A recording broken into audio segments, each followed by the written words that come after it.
Buenos días. Un placer estar acá en esta idea de conversar. A mí me encanta y muchas veces lo cito a Gabriel Said con esta idea de que tal vez la verdadera función de los libros sea continuar la conversación por otros medios, y creo que bueno, acá estamos para eso. Voy a presentar a las dos protagonistas de esta conversación. Una alegría para mí, un honor, así que me imagino que para ustedes también y que para ellas también, porque compartir con otros lo que se hace creo que es lo mejor que podemos hacer para pensar con otros ojos y con otras cabezas. Bueno, Belén Gopegui nació en Madrid en 1963, es licenciada en Derecho por la Universidad Autónoma de Madrid, alumna de Filosofía de Juan Blanco. Ella cuenta en su presentación que le cuesta hablar de ella, o sea que su biografía casi siempre es una lista de libros que escribió y unas fechas, así que vamos a ir con algunas de esas fechas.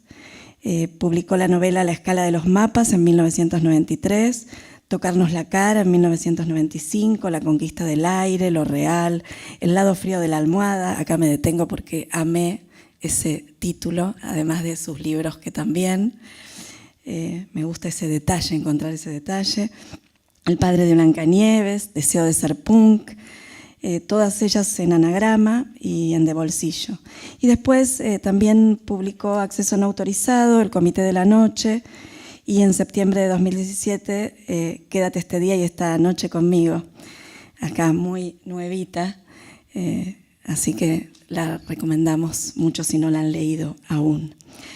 En realidad también hay un libro que se llama El blog de la verdad extraordinaria, escrito en colaboración con Luis Ruiz de Gopegui, y también una selección de ensayos muy interesantes, Rompiendo algo. Y a mí me gusta algo que la escuché decir en una entrevista, que dice: yo tengo la sensación de que siempre escribo de forma adversativa, incluso en los ensayos, discutiendo cada argumento y discutiendo la discusión. Parece que es una linda presentación. Bienvenida, Belén. Muchísimas gracias. Y Ángela, bueno, Ángela nació en el conurbano, nació en Buenos Aires, pero vive en el conurbano hace mucho tiempo. Escribe, da clases, dio clases por más de 30 años. Y la escritura y la enseñanza están unidas, ella dice, en su vida. Dio conferencias y talleres para escritores y para educadores en el país y en otros países, en La Habana, en Caracas, en Berlín, en Ginebra, en Zúrich. Era muy amiga de John Berger, así que la amamos porque nos transmitió mucho de eso, de su relación con John Berger. Ganó varios premios, lo mismo que Belén, así que también es interesante esta idea de qué sucede con los premios en la literatura. Ganó el premio Clarín por El lugar del padre en 2004 y el premio MC de novela en 2002 por Amigas mías. Así que en realidad ella cuenta que los lectores a veces le preguntan cómo surgió su deseo de escribir, y ella recuerda que cuando iba a Villa Regina, en Río Negro, a la casa de sus abuelos, a la noche a veces iba al cuarto y que hacía mucho calor y la abuela tenía la ventana abierta y la encontraba leyendo unos papeles y mirando unas cartas y unas fotos, y que le decía, cuando los guardaba en la caja, el abuelo no sabe, ¿eh? Y si bien no aprendió y no sacó todos esos secretos, dice que vuelven en el momento que está escribiendo. El lugar del secreto también es interesante. Y a mí me pareció muy rico algo que compartí con Ángela, que tiene que ver con una vez que se anotó para hacer el censo. Y se anotó para hacer el censo y estuvo censando, y cuando volvió ella dice, por ley no se puede hacer ninguna anotación mientras que uno hace el censo, eso los que hicimos censo lo sabemos, y que tenía todas esas historias en la cabeza y todo eso era un caudal enorme que tenía dos caminos, dejar pasar y dejar que se asentara y ver qué era lo que quedaba, o sentarse inmediatamente a escribir, que fue lo que hizo, y así nació Turdera. Y ella dice que con esa novela experimentó la urgencia y la necesidad de contar, de la escritura. Así que bueno, hola Ángela. Hola, Dani, gracias. Me cuesta decirte Ángela porque en general te llamo Angie, Sí, no sé, sí, digo, así que bueno. Gracias por la presentación y gracias a todos por venir hoy. Bueno, a mí me parece interesante empezar este encuentro con una cita de Michel Petit. ¿No? El FILBA de este año tuvo como tiene una temática que tiene que ver con la violencia en el lenguaje y a mí me parecía interesante esta cita de Petit para abrir, que dice: me di cuenta de que trabajar sobre la lectura se unía a mi interés, se unía a mi interés por el psicoanálisis, porque había comprendido que lo que determina la vida de los humanos en gran medida es el peso de las palabras o el peso de su ausencia. Bueno, me parecía interesante eso de la palabra, la ausencia y qué pasaba con eso.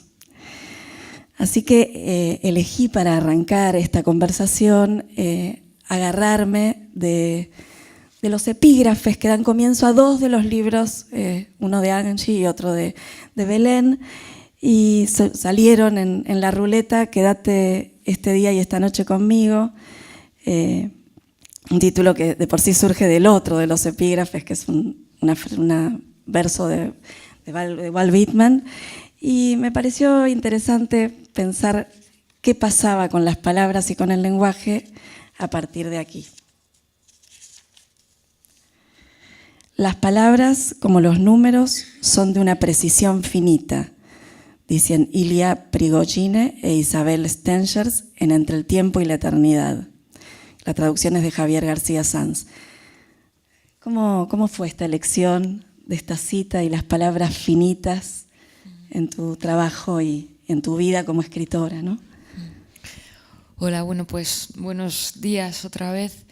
Esta cita la escogí casi para señalar la paradoja, ¿no? Porque siempre se oponen las palabras a que serían, bueno, están cargadas de campos semánticos, de emociones, a los números que en teoría serían muy precisos, ¿no? Y me parecía muy hermoso como un físico y un químico decía que no, que también los números son de una precisión finita, es decir, que la medida nunca es completa, ¿no? Nunca podemos terminar de medir, y creo que, bueno, que de eso trata también la escritura, ¿no? De cómo ir rodeando aquello que queremos decir para si no de forma directa, sino con el contorno que dejas de eso que has rodeado, ¿no? Poder expresar más o menos lo que quieres, ¿no? Me he quedado pensando, claro, que y es verdad esto de la introversión, que he pasado muchos años de tener que hacer encuentros y, bueno, pues acabas hablando en público, pero es verdad que tiendo a contar poco de mí. Y claro, cuando ibas leyendo los libros, pensaba que seguramente debería haber contado también que tengo bastantes libros, esto que se llama para niñas y niños, es decir, que a mí me gusta mucho también esta frase de Michel Tournier, ¿no? De que la literatura infantil y juvenil es aquella que también pueden leer los niños y las niñas, ¿no? Y bueno, pues de pronto digo, anda, pues también tenía que haberlo contado, ¿no? Y contar que en esos libros intento hacer un poco lo mismo que decías, ¿no? De escribir de forma adversativa, ¿no? Por ejemplo, quizá el libro al que más cariño tengo, que se llama El balonazo, es un libro donde se discute esta idea de que siempre le estamos diciendo a los chavales que lo importante es participar, pero en todas partes lo que se le está enseñando es que lo importante es ganar, ¿no? Y entonces, ¿cómo puede convivir un niño con esa especie de doble lenguaje, ¿no? y bueno, utilizar también los libros de niñas y de niños para adversar, ¿no? Sí, venía después, así que buenísimo que lo trajiste, en esta idea de una literatura sin adjetivos, pensando tomando a María Teresa Andrueto, con esto que decís de proponer desafíos, ¿no? en esas lecturas. Y bueno, para bienvenir a Angie teníamos otro epígrafe que da inicio a la búsqueda del lenguaje. Tiene 3 epígrafes, pero yo elegí uno, de María Zambrano. Dice: estas mismas palabras en el escribir, partiendo del centro de nuestro ser en recogimiento, irán a defendernos ante la totalidad de los momentos, ante la totalidad de las circunstancias, ante la vida íntegra. Y yo tenía ganas de empezar pensando qué palabras, cómo es esta relación tuya con las palabras y cuándo fueron esa defensa, ese escudo protector. Bueno, yo en realidad tuve como una relación con el lenguaje. Desde niña había algo con el lenguaje, desde el obstáculo a la lengua distinta. Por ejemplo, cuando yo aprendí a hablar, la única vocal que podía pronunciar era la A. Y hasta los 3 años fue una gracia divina. La gente venía y me hacía hablar, porque no era que, o sea, yo podía decir todas las palabras, pero todas las llevaba a la pronunciación únicamente con A. Decía, mesa era masa, ¿no? Pelota era palata, bueno, era todo con A. Y eso era lindo hasta los 3. A los 3 me convertí en una deficiente tremenda. El médico dijo, esto no puede ser, y me mandaron a un fonoaudiólogo. Pido disculpas si mi experiencia fue muy mala. Yo estoy segura que con los años las técnicas mejoraron, pero por lo menos esa, la que a mí me habían mandado, era algo así como un tormento, porque si uno no sabe algo, que te lo hagan repetir, es que te lo hagan repetir mal. O sea, ¿no? Como la intensidad en el error. Bueno, no aprendí, por supuesto. Ella me odiaba, yo la odiaba a ella, era una relación así bastante difícil. Me cambiaron de fonoaudióloga porque el médico dijo que no servía. Pasó más o menos lo mismo. A los 4 ya era gravísimo. Era tremendo. Entonces el médico dijo, no, va a ir a un jardín. En esa época no había jardines para 4 años. Pero mis padres consiguieron uno con una maestra divina, María Elena, que no me exigió nunca que hablara en el lenguaje correcto. Y además ella era muy respetuosa, y entonces no era que tenía que decirle a sus alumnos que había que respetar a alguien que hablaba mal. Los alumnos, digamos, bueno, la impronta de los docentes, ¿no? Cuando son respetuosos, es muy probable que esos chicos también respeten, sin tener que darles una clase de respeto. Así que yo estaba fenómena ahí. Pero claro, llegó fin de año, yo no había aprendido nada, y entonces el médico dijo, ahora hay que cambiarla de colegio, porque ese colegio que eligieron no va. Y entonces cuando llegué a ese colegio, bueno, la maestra, que al minuto me di cuenta que sabía todo, dijo que iba a enseñar una canción. Yo me las vi negrísimas. Cuando yo dije, esto viene. Y entonces enseñó la canción, nos hizo cantar, dijo, a ver, la tenemos que aprender de memoria y qué sé yo. Estábamos todos así sentaditos y dijo, bueno, ahora va a pasar alguien y la va a cantar. Y entonces me eligió a mí, tuve que pasar, además era nueva, y dijo, no, pero así no. Entonces puso una mesa en el centro del semicírculo de alumnos y me subió a la mesa. Divino. A mí me salieron todas las vocales de una manera que no te puedo contar. El médico felicitó a mis padres, la maestra pasó a ser la mejor maestra del mundo, todo el mundo quería saber la técnica, bueno, todo eso. Pero ahí hay algo con el lenguaje. muy fuerte, ¿no? Muchos años después, cuando empecé análisis, el primer análisis, y conté esto, y yo no escribía en ese momento, mi analista me dijo, bueno, pero entonces sos escritora. Viste que a veces tardás muchos años en comprender una sesión de análisis, y entonces me dijo, es una forma creativa de usar el lenguaje. Así que, viste que el pasado es, alguien dijo alguna vez que el pasado es imprevisible porque te viene y siempre te viene diferente. Y, bueno, así que esa experiencia que no había sido del todo agradable, claro, de golpe se convirtió en algo hermoso porque tuvo una lectura diferente, ¿no? Eso, más los 4 abuelos italianos que hablaban solamente en italiano y alguna palabra con cierta dificultad en castellano, hizo que la lengua siempre fuera algo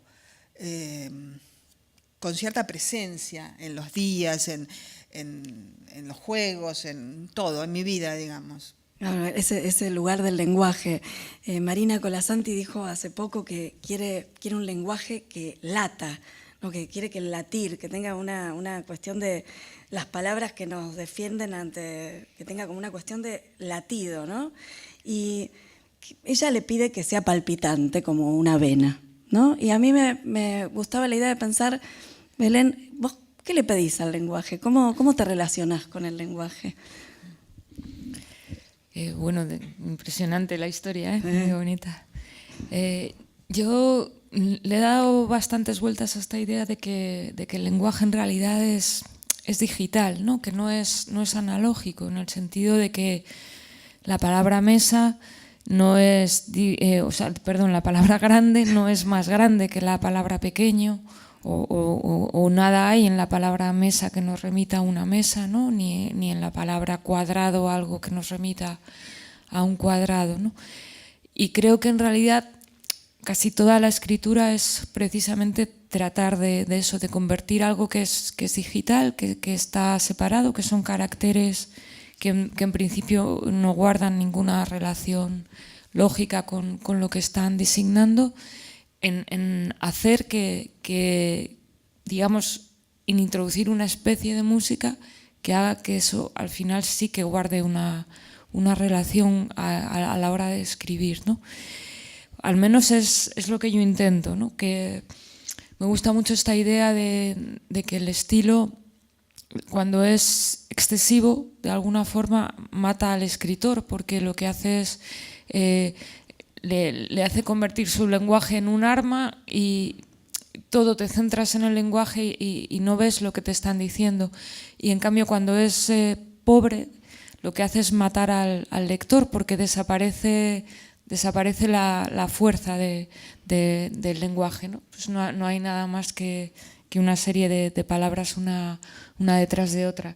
Y bueno, yo ando ahí entre medias, ¿no? Tratando de darle al lenguaje materia para que te puedas quedar este día y esta noche en las palabras, pero a la vez sin convertir el lenguaje en un sitio donde simplemente hay una especie de regusto, como a veces pasa, ¿no? Que olvidas que estás transmitiendo algo, ¿no?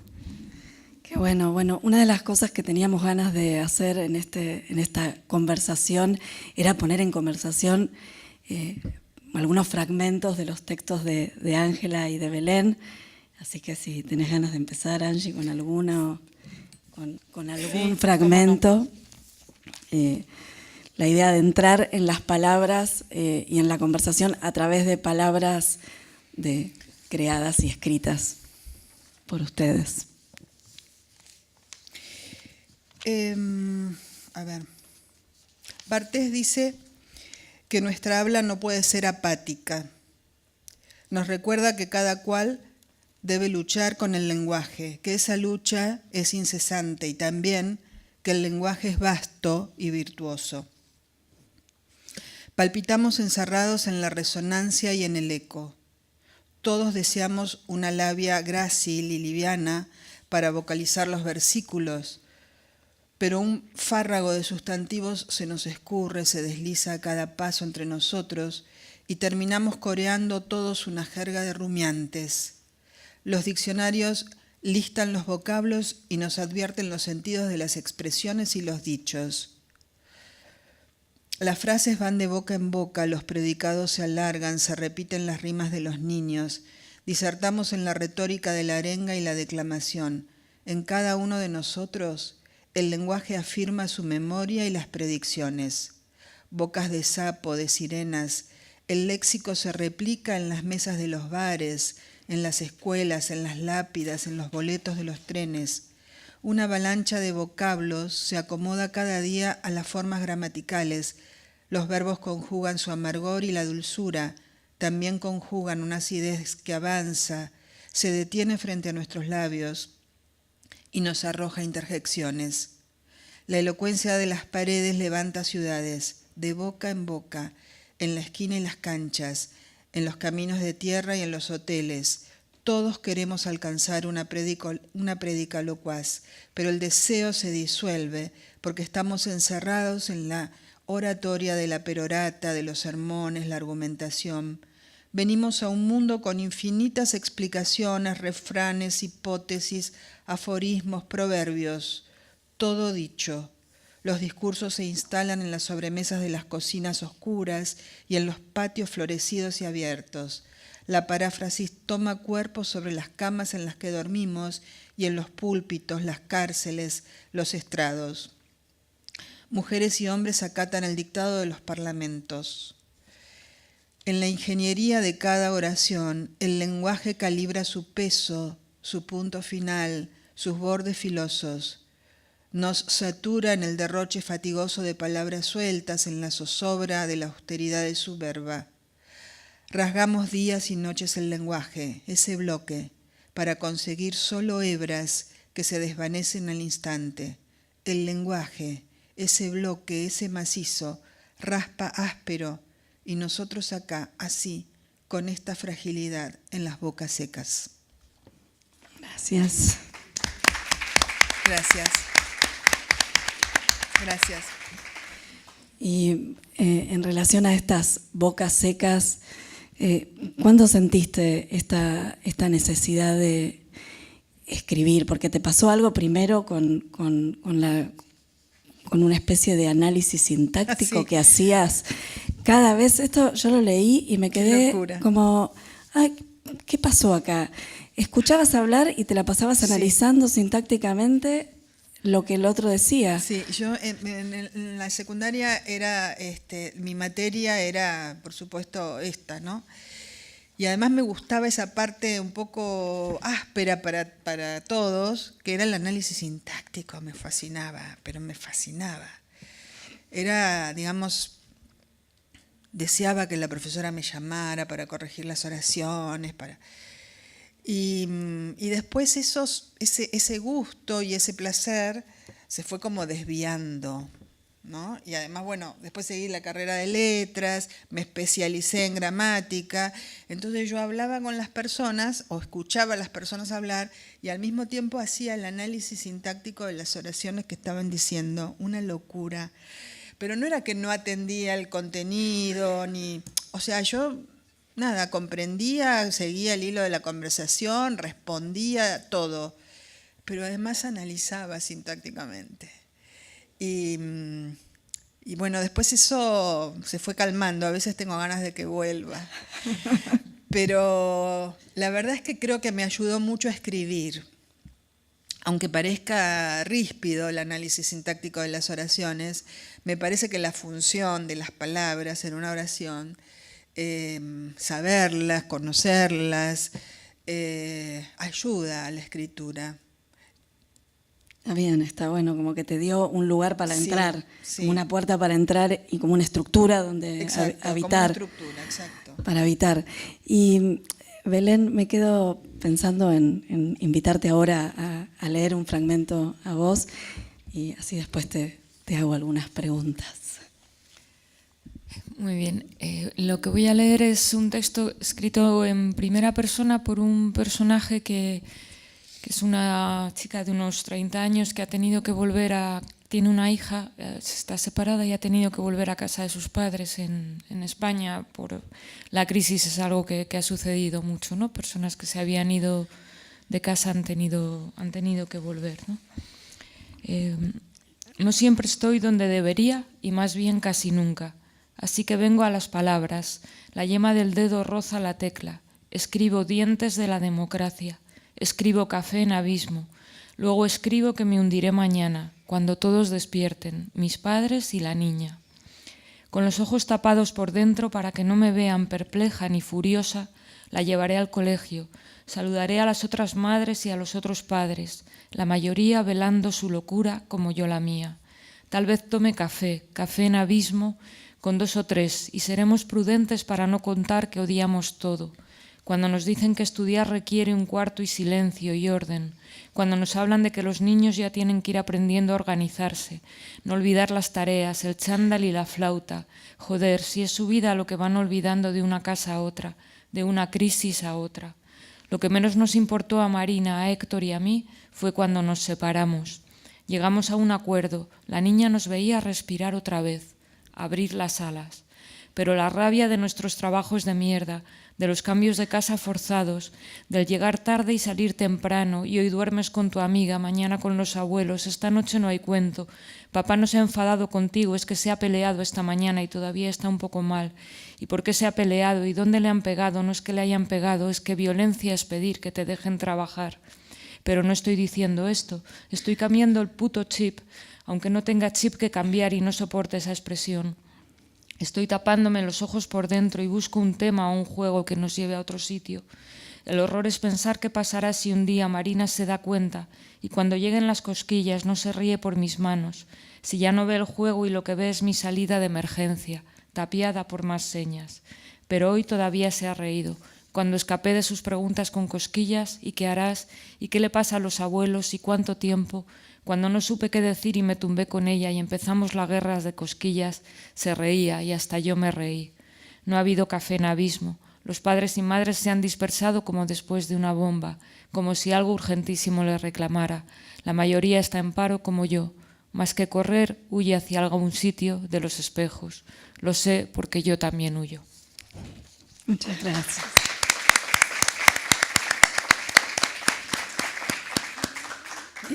Ese es un fragmento del Comité de la Noche, una novela de Belén, y pasa algo interesante con el lenguaje en esa novela. Hay una duplicación, ¿no?, de género y muchas veces decís mis madres, ¿no? Hay algunos, o todos y todas, y son decisiones, ¿no? Es una decisión. Y nada, me parecía interesante poner en juego esa decisión acá y conversar a partir de eso. Sí, bueno, esto es un tema que depende de dónde se hable, pues a veces se entiende como algo natural y otras veces hay como que justificarlo, ¿no? Yo lo que intento es, bueno, esto que ya sabemos, ¿no? O sea, no hay ningún lenguaje antinatural porque no hay ningún lenguaje natural. El lenguaje se crea con el uso y por lo menos en donde yo vivo, y bueno, yo también tengo una hija, ¿no? Yo estoy cansada de niños, venid y vamos todos y la lista de los escritores más famosos y casualmente siempre hay 14 escritores y una escritora y como que me parece evidente que el lenguaje nos construye y construye nuestra visión de la realidad, ¿no? Entonces, bueno, no sé, siempre te atacan por la economía del lenguaje, ¿no? Y entonces dije, bueno, ¿por qué qué hay que sea más sensato en decir mis padres que en decir mis madres? Es igual de económico. El mismo equívoco de que sean 2 padres homosexuales se puede dar. Cuando uno dice mis padres, pues puede tener 2 padres gays, o si dice mis madres, 2 madres lesbianas, pero también puede tener un padre y una madre, ¿no?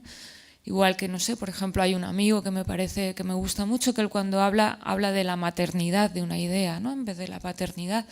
No hay nada que nos obligue a decir una cosa en vez de la otra. Y a mí me parece que hay que trabajar con eso, no siempre hay que decir todas y todos porque es cansado, ¿no? Y bueno, tengo una amiga lingüista que además me insiste en eso, que en todo caso, puestos a decirlo, lo lógico es decir todas y todos por el orden alfabético y no todos y todas, ¿no?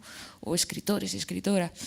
Entonces, bueno, intento forzarlo como puedo, no siempre es fácil, pero sí que pienso que tiene consecuencias, ¿no? La manera de expresarnos.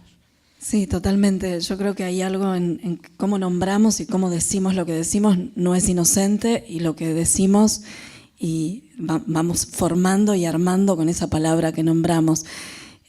¿Alguna vez se sintieron, esto es para las dos, que te ganan expulsadas de algún texto que no las incluía, que no incluía al género en tanto mujeres, eso desde el lenguaje? Bueno, la sociedad más que el texto, ¿no? Totalmente. Tendríamos que tomar a la sociedad como un texto. Gran texto para como leer. Un gran texto para leer que expulsa. Siempre que decimos esto, hay alguien que observa que el feminismo ha avanzado mucho, y eso es cierto. Pero también es cierto que hay muchísimo por hacer y que uno no se puede quedar dormido en ese avance, ¿no? El lenguaje, el otro día yo escribí mujeres y hombres, lo recordé cuando Belén decía todas y todos, mujeres y hombres, y alguien me dijo, nunca se dice así la frase, siempre se dice hombres y mujeres llegaron, y yo no me había dado cuenta, y es cierto.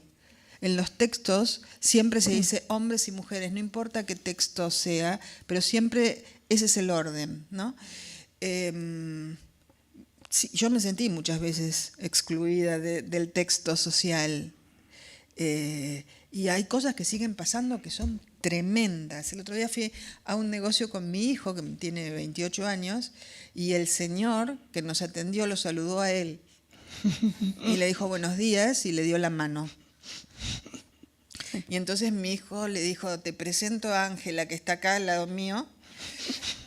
Ah, sí, bueno, pero digamos que hay como una naturalización tan tremenda del machismo, sigue habiendo.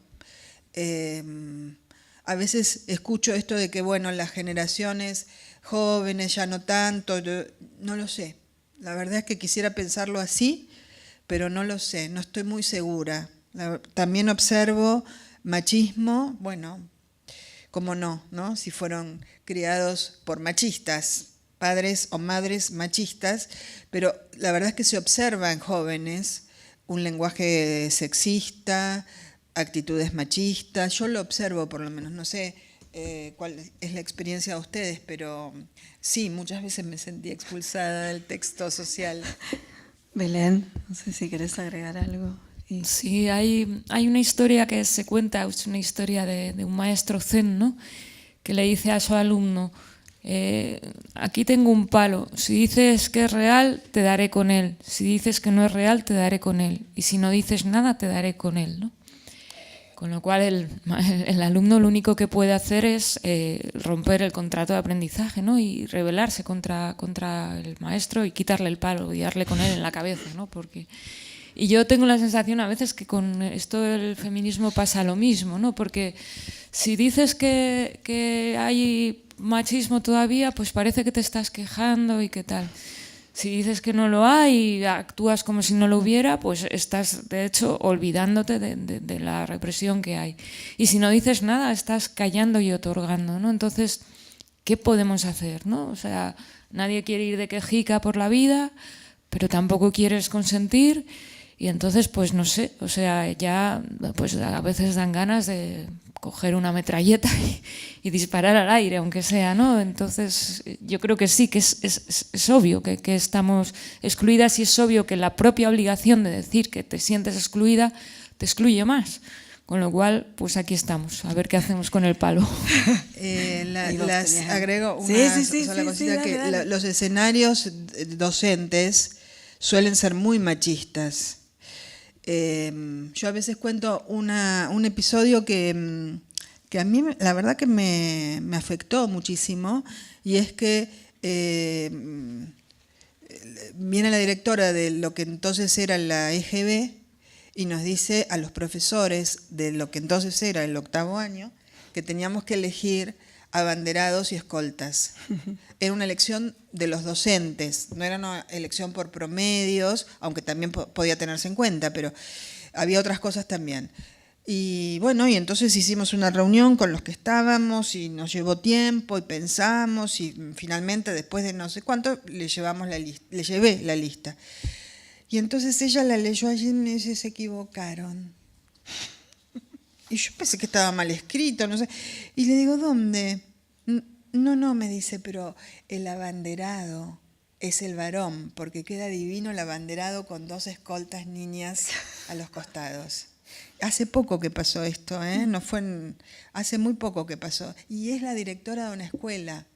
Entonces, esa directora, por supuesto, nos opusimos, se imaginarán todo, pero no importa, esa señora sigue siendo directora de una escuela que conversa con estudiantes y transmite una ideología, más allá de esa bandera, quiero decir, ¿no? No, terrible. Sí, creo que por eso me pareció interesante poner en conversación esta decisión de instalar el lenguaje y el uso del lenguaje en literatura, porque muchas veces sucede que se toma la decisión de utilizar un lenguaje inclusivo, nombrar a todos los géneros posibles, pero en nombre de la economía del lenguaje, en literatura no. Como que me parece que ahí hubo un trabajo muy, muy rico. Hay una idea que me daban muchas ganas de conversar con ustedes, que tiene que ver con esas marcas que uno hace en sus lecturas y esas relecturas posibles. De Angie sé que vuelve sobre esas marcas. No sé cómo es tu relación, Belén, con la lectura y si marcas tus libros, si volvés sobre una relectura, si te reconoces en eso que marcaste. Sí, yo la verdad que una cosa que odio profundamente es a estos autores que dicen a partir de los 50 o así, no, yo ya solo releo a los clásicos porque tengo mucho que hacer y tal. No, yo a veces releo, pero también leo y además me parece que es una obligación de alguien que escribe, estar atento a lo que escriben las personas más jóvenes. Conmigo han sido muy generosas escritoras y escritores mayores y entonces releo, pero siempre que eso también no me quite tiempo para leer cosas nuevas, sobre todo de personas que están empezando, ¿no? Más bien me pasa lo de las marcas al revés, ¿no? Por ejemplo, o sea, mi madre murió hace poco y bueno, fue una muerte un poco inesperada, ¿no? Y de pronto fue un regalo maravilloso ir a su biblioteca y encontrar todas sus marcas, ¿no? O sea, porque era como si me estuviera contando años y años de su vida, ¿no? Y además a veces había marcas que me impresionaban muchísimo, ¿no? O sea, decía, ¿qué estaría pensando cuando subrayó esto, ¿no? Y de pronto, claro, pensé, anda, pues, claro, también somos responsables de los... O sea, nunca había pensado que cuando yo faltara alguien podría ir a buscar lo que subrayé, ¿no? Y bueno. Sí, sabes que para mí es interesante esa lectura de un libro leído por otro. Y cuando ese otro es muy cercano a uno, todo lo que eso genera. Y tu relación con la lectura y la relectura y con las marcas y los clásicos que ya que bueno, entraron. Yo solo releo clásicos. No, es un chiste. Con las marcas me pasa una cosa que a veces digo, cuando releo un libro que marqué, digo, ¿qué parte de mí habrá subrayado esto, no? ¿Cómo estaba en ese momento para subrayar? Eso me pasa mucho. A veces discuto con mis marcas, digamos, o con la que era yo en el momento de marcar, o por qué no marqué lo que seguía, que era más interesante que eso que acabo de leer. Eso me pasa, y me gusta que me pase eso, me encanta. Sí, se arma como una conversación con esa lectora que fuiste, ¿no? Como que hay algo ahí. Y además que a ver, yo tengo una superstición, es una idea, pero la verdad que es una superstición, y es que las diferentes lecturas, las propias y las de todos, modifican al libro, lo hacen más. Por ejemplo, para mí es mucho más interesante leer un libro que otros ya leyeron que leerlo, comprarlo en la librería y leerlo. Y me gusta prestarlos por eso, porque me parece que esas capas de lectura, una superstición, pero sí. bueno. Y para mí eso siempre fue como muy interesante ver qué leen también los otros cuando leen, ¿no? Qué marcas hacen, la construcción de la mirada del mundo depende de las lecturas, de todas las lecturas, y de las, y de las lecturas de los libros, no sé si fundamentalmente, pero digamos es una parte importante de esas lecturas. Entonces siempre es interesante cómo construye el otro, o cómo construimos todos en determinado momento, la mirada del mundo a partir de las lecturas que tuvimos, ¿no? Se dice por ahí que en realidad no es importante la cantidad de lecturas que tenemos, leer 16.000 volúmenes, sino el modo en que te deja un libro cuando terminaste de leerlo. Si para vos el mundo es exactamente igual que cuando empezaste, o hay algo diferente, o algo se modificó, y bueno, creo en eso. Muy bien.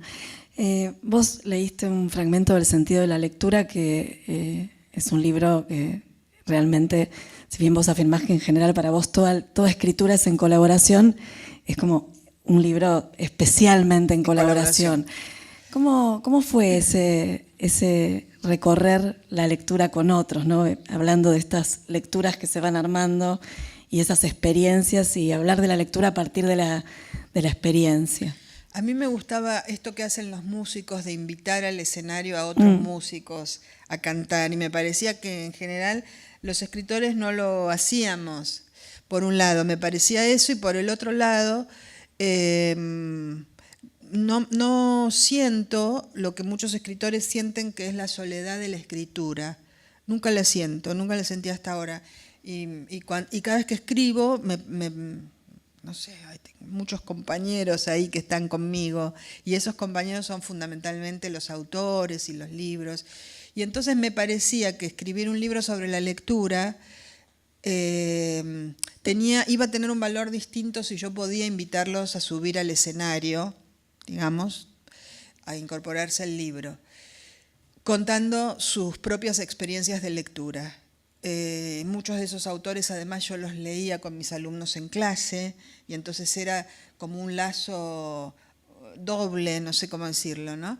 Y bueno, claro. Eso, para mí fue muy importante. Y en ese sentido es un libro, en el sentido de la lectura, pero también en el sentido de ser un libro mediador, ¿no? Porque es un libro que en sí mismo invita a muchísimas otras lecturas. Gracias. Creo que me gustaría ahora meternos un poco con dos proyectos que están ustedes ambas. No sé si, Ángela, querés contar un poquito, o no sé si querés empezar vos, por el proyecto ¿Por qué llora esa mujer? ¿Cómo surge la idea de un gran texto escrito y pensado a partir de experiencias tan difíciles y tan violentas? Sí, a mí me pasó que yo no estaba en el país en octubre del año pasado, cuando se hizo esa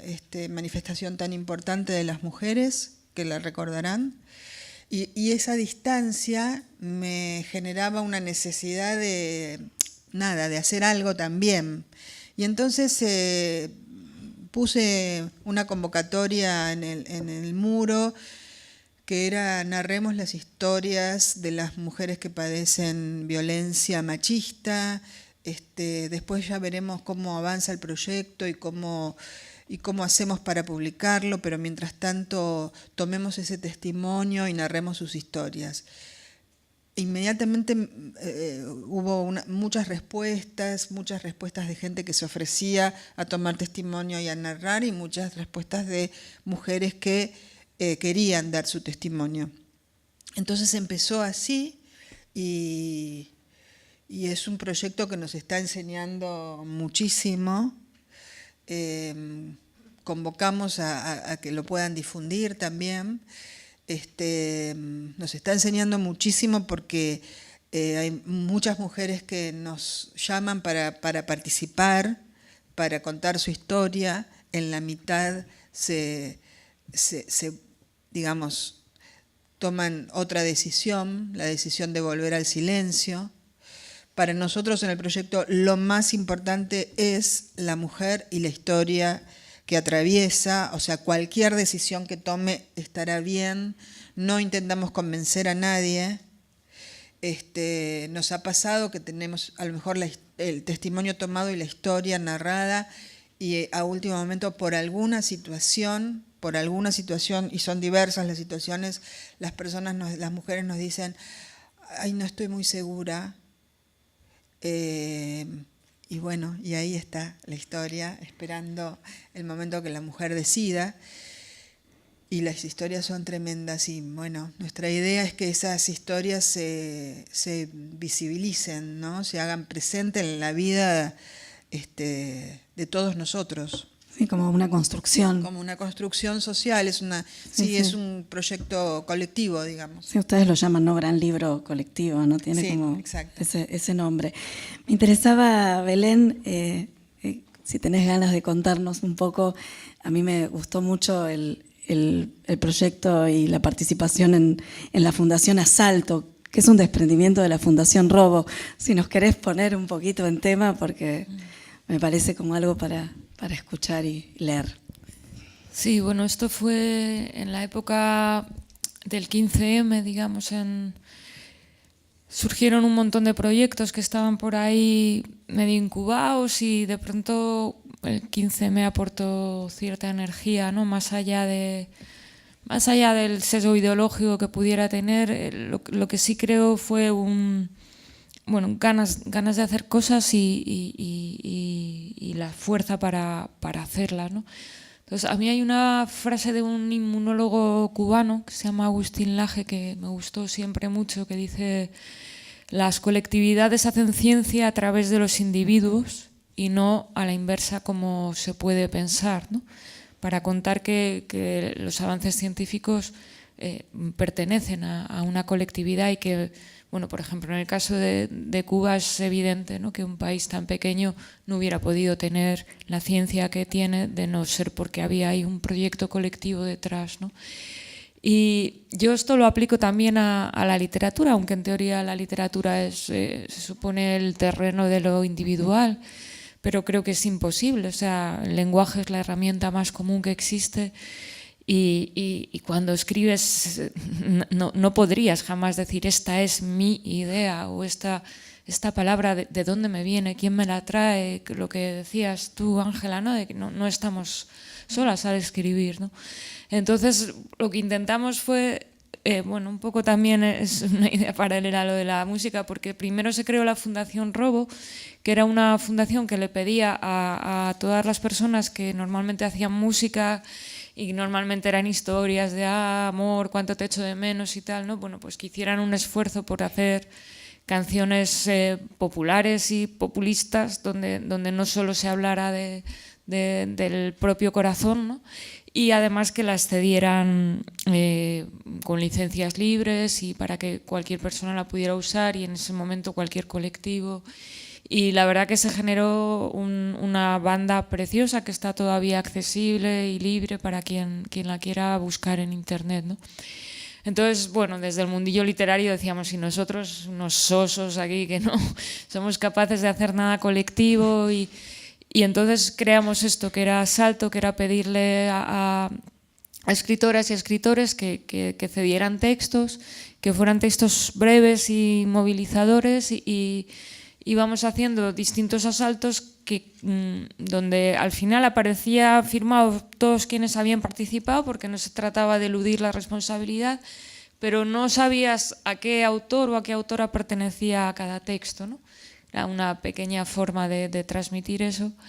Y nada, lo que pasa es que, pues lo que siempre pasa con lo colectivo, que al final exige exige trabajo, exige militancia, todas tenemos nuestras otras acciones y no siempre es fácil sostenerlo en el tiempo, ¿no? Bueno, muchísimas gracias. Teníamos ganas de abrir un poquito, si alguno tiene ganas de hacer alguna pregunta a Ángela o a Belén, y mientras tanto, mientras que eso sucede, quería ver si tenían ganas de conversar acerca de últimas lecturas, ¿no? Como algunas lecturas que estén haciendo. No sé, Belén, si tenés ganas de poner sobre la mesa estos que hoy te aparezcan como lecturas posibles para compartir. Sí, bueno, yo ahora por venir aquí he estado leyendo mucha literatura argentina también, ¿no? He procurado que eso también incluir a autores que estaban empezando y autoras. No sé, por ejemplo, un libro que me ha interesado mucho es Buena alumna, de Paula Porroni. También leo bastante en España, pues eso, a personas que empiezan, ¿no? Hay un libro que también recomiendo que se llama La hija del comunista, de Aroa Moreno. Es un libro publicado en España. Y bueno, así como un poco ya no tan empezando, hay un autor y una autora que, por transmitir, porque yo, pues, si os cuento de lo argentino que estaba leyendo, pues ustedes lo conocerán mucho mejor, ¿no? Pero hay una escritora que se llama Natalia Carrero, que su último libro es Yo misma supongo, que creo que es una joya, y un autor que se llama Luis Magriña, que tiene un libro que no es el último, pero para mí es fantástico, que se llama Intrusos y huéspedes, y que también se lo recomiendo mucho, ¿no? Yo estoy leyendo un libro de Juan Forn que se llama La tierra elegida, que ya nos hemos leído todas las contratapas de página 12, pero él después tiene la generosidad de publicarlo y uno va y busca ese ejemplar. Y a mí me impacta mucho varias cosas de cada. Primero, la brevedad, la concisión con la que puede contar una historia. Después, siempre tengo la sensación de que él estuvo con esa gente, de que lo que sabe no es información solamente, sino que lo que sabe lo sabe porque estuvo con esos personajes, que en general son historias reales, pero uno se queda con esa cosa de ¿qué será real de todo esto? ¿No? Son crónicas, o sea, están basadas en hechos reales, en personas reales. Y siempre tengo la sensación de que cuando termino de leerlo, cada lectura es también una enseñanza, bueno, es por acá, bueno, se hace así, bueno, una historia se puede contar así. Esa sensación siempre tengo. Y después estoy con Alexievich desde el año pasado, con la autora que ganó, la rusa que ganó el premio Nobel, que no escribe literatura, no. Es cronista.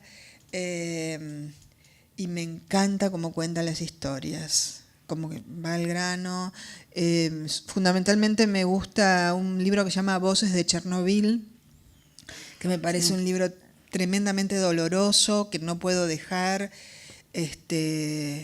Bueno, y Belén, ¿a vos qué te gusta cuando un libro te conmueve? ¿Por dónde te gusta que te entre, digamos? Bueno, depende en cada caso, ¿no? Por ejemplo, esta escritora de que hablaba, Natalia Carrero, hablando ya de que estamos aquí tratando la violencia, ¿no? Es un libro extremadamente violento sin ser tremendista, ¿no? O sea, donde el lenguaje tiene una carga de violencia y sin embargo no necesita acudir, no sé, ni a violaciones, ni a incestos, ni que no tengo nada contra eso, pero en España por lo menos ahora hay una gran moda, ¿no? de autoficción y como que cada persona cuenta lo peor que le ha pasado y eso parece muy interesante. A mí no me interesa tanto porque a mí no me gusta la obligación, otra cosa es la crónica, ¿no? Pero no me gusta cuando leo una ficción tener que entrar en el código de si algo es verdad o mentira. Y yo creo que cuando hablamos de nosotros mismos, pues siempre nos retocamos. O sea, no me creo que ningún autor ni ninguna autora hable de sí misma con total honestidad, porque es imposible, porque ni siquiera cuando hablas sola hablas con total honestidad, y menos en un texto que sabes que va a publicar. Y eso no significa que no hables mal. Puedes contar tus defectos, pero también contarlos para que gusten, ¿no? Entonces, este libro es pura ficción. Es la historia de una madre que está descontenta de ser madre, pero no porque se arrepienta, sino porque le da rabia muchas cosas. Le da rabia estar trabajando y que le llamen y que su niño se ha caído y que tiene que ir, y te cuenta esa rabia, ¿no? Y eso me gusta porque nunca se ha contado. O sea, parece que no, que es que como eres madre y pues tu hijo se ha caído, pues vas y preocupadísimo, ay pobrecito. Bueno, vas y preocupadísima, pero también dices, joder, qué putada, yo estaba haciendo aquí otra cosa y ¿por qué me tengo que ir? Y este sentimiento me gusta mucho como lo transmite ella, por ejemplo, ¿no? O sea, en ese sentido, si tuviera que generalizar, me gusta eso, lo no predecible, ¿no? Me encanta. Bueno, no sé si hay preguntas, porque estamos ya como muy justos, ¿no? Si hay alguna pregunta. ¿Hay alguna?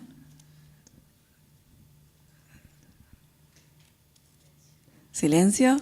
Porque si no yo tengo más preguntas. ¿Una más podemos? Una última. Una última pregunta que me daban ganas, esto de pensarse, a mí, digo, como seres políticos, ¿no?, que somos, ¿cómo piensan dónde se ubican en el momento de escribir y en qué lugar les queda, no sé, les interesa más? Si desde la trama y esa lectura que necesitas seguir la trama, si esa lectura, ¿no?, nombrando a Barthes, que nos acompañó al inicio, esa lectura que necesitas saborear las palabras y te detenés mucho en el cómo está contado, o bueno, una lectura que invite a abrir, ¿no?, con lo no dicho, con el secreto que también apareció. A mí, digamos, como lectora, lo que más me importa es la emoción. Si un libro no me emociona, lo dejo. Pero cómo saber, ¿no? Cómo te emocionás, cómo te emociona un libro, cómo emocionar a un lector. Es como un misterio la emoción. Pero es lo que me importa más. Me importa la emoción en la literatura y en la vida, te diría.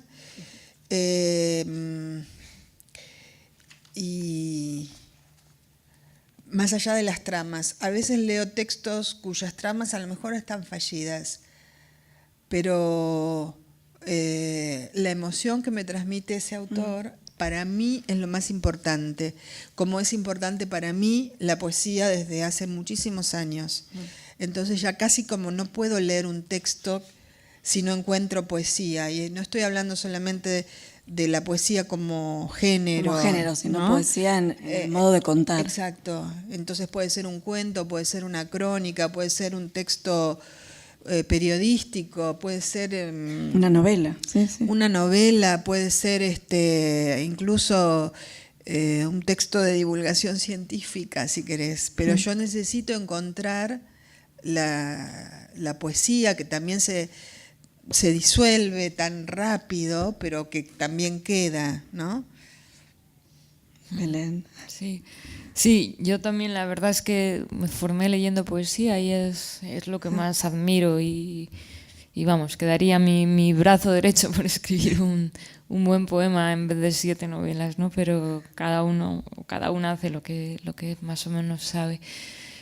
Yo en este último libro ponía tiene algunas citas encubiertas, porque esto pasa cuando escribes una novela, no vas a estar citando todo el tiempo. Y es de un amigo poeta, aunque solo escribió en un ensayo, que él decía: 2 cosas nos constan a los seres humanos desde dentro, que somos todos distintos y que somos todos iguales, ¿no? Yo esto es lo que más busco en la literatura, ¿no? Que esté escrita desde ahí. La literatura que solo está escrita desde yo soy distinto, no me acaba de gustar. Y la que solo está escrita desde, bueno, a todos nos gusta, pues eso, la trama, la velocidad y el tampoco, ¿no? Sino que tiene que tener esa unión. Bueno, muchísimas gracias. Un placer. Estamos ahí en el tiempo muy justos, así que, bueno, agradecerles. Nos quedaron un montón de preguntas que quedarán para otra vez. Seguirá la conversación por otros medios. Y bueno, muchas gracias a ustedes también.